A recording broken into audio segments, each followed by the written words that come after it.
आज की motorcycle engineering का सच्चा चमत्कार है। इस एनिमेशन में मोटरसाइकिल के अंदर के पार्ट्स को दिखाया गया है। सबसे पहले हम बताएंगे कि मोटरसाइकिल का इंजन स्टार्ट कैसे होता है।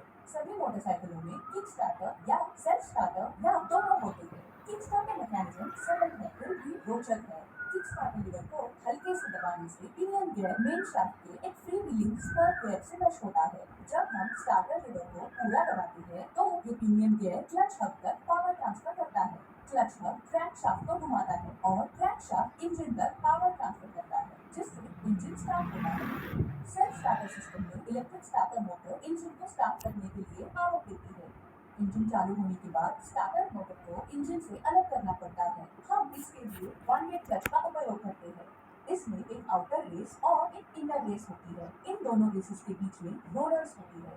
जब स्टार्टर मोटर आउटर रेस को घुमाता है तो रोलर्स इन दो रेसेस के बीच में फंस जाते हैं और दोनों रेसेस एक साथ घूमने लगती है जिससे इंजन तक पावर ट्रांसफर होता है।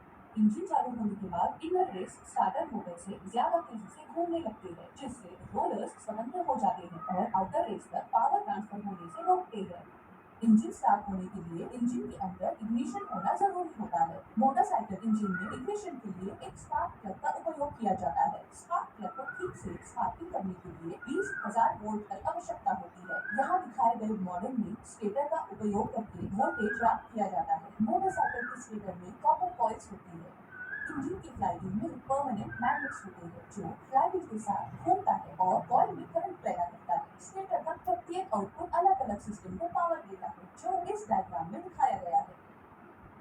इग्निशन के लिए एक्साइटर कॉइल का उपयोग किया जाता है। इसमें अन्य कॉइल्स की तुलना में ज्यादा वाइंडिंग होती है जिसके कारण ज्यादा वोल्टेज उत्पन्न करता है। एक्साइटर कॉइल से उत्पादित वोल्टेज सीडीआई यूनिट को सप्लाई की जाती है। एसी सीडीआई यूनिट का कनेक्शन यहाँ दिखाया गया है। सीडीआई यूनिट के अंदर एक कैपेसिटर होता है जो चार्ज को स्टोर करता है। फ्लाईव्हील के पास में पिकअप कॉइल होती है। पिकअप कॉइल में एक मैग्नेट होता है जिसके ऊपर कॉइल होता है। फ्लाईव्हील की बाहरी सतह पर प्रोजेक्शन होती है। जब फ्लाईव्हील घूमता है और पिकअप कॉइल के पास प्रोजेक्शन पहुंचता है तो कॉइल में वोल्टेज उत्पन्न होता है। यह वोल्टेज सीडीआई यूनिट के अंदर के एक स्विच को चालू करता है जिससे सभी चार्ज कैपेसिटर से डिस्चार्ज हो जाता है। यह वोल्टेज को और बढ़ाने के लिए इग्निशन कॉइल का उपयोग किया जाता है। इग्निशन कॉइल एक स्टेप ट्रांसफार्मर है जो इनपुट वोल्टेज को 200 गुना तक बढ़ाता है जो स्पार्क प्लग को फायरिंग करने के लिए पर्याप्त है।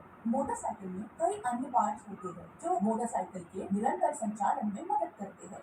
इनटेक और एग्जॉस्ट वाल्व को टाइमिंग चेन का उपयोग करके नियंत्रित किया जाता है। आमतौर पर सिंगल सिलेंडर इंजन में काउंटर बैलेंस होता है जो इंजन के अंदर कंपन को कम करने में मदद करता है। क्लच क्रैंकशाफ्ट से ट्रांसमिशन सिस्टम तक पावर ट्रांसफर करता है। ट्रांसमिशन सिस्टम मोटरसाइकिल की पावर और स्पीड को बदलने